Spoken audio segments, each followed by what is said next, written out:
All new tonight, a way to eradicate the coconut rhinoceros beetle. Maybe. But if it does work, it could take years to implement and cost tens of millions of dollars. Our Eddie Dowd has the new developments.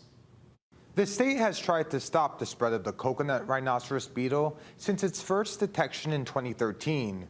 So far, it's been a losing battle, but ag officials now say a virus in New Zealand may be the answer. With CRB now on every major island attacking palms, hala, taro, and banana, state leaders are desperate for a solution. In some communities, they're about as common as cockroaches now. On Monday, the head of the Department of Agriculture told lawmakers that New Zealand has been using a type of nudibvirus to kill the beetles by giving them fatal infections. But there's a hitch. Hawaii has a different version of CRB, and the state will need to test out the virus to see if it works on our bugs. They found a strain that is effective, they think, on the G virus. It clogs up their system and they die.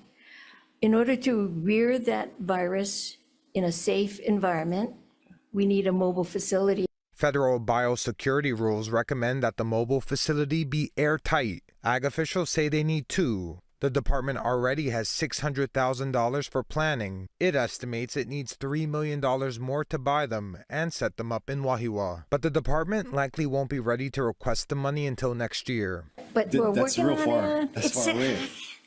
But maybe this. Is there any way we can do it fast? I know Yes, the researchers yes, at yes. UH, they got it. We got something that can work. Fund New Zealand.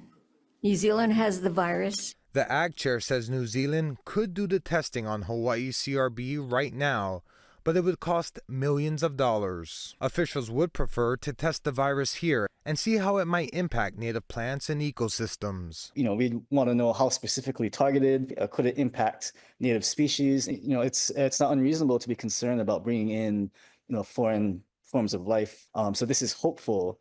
But with any biocontrol proposal, there's a risk that it could do more harm than good. So how much do you need to continue work on eradicating the coconut rhinoceros beetle?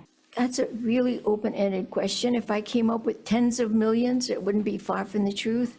The ag chair tells us it would be several years before the testing facilities could be running, and then even longer for experts to take that fight into the wild. Eddie Dowd, Hawaii News Now.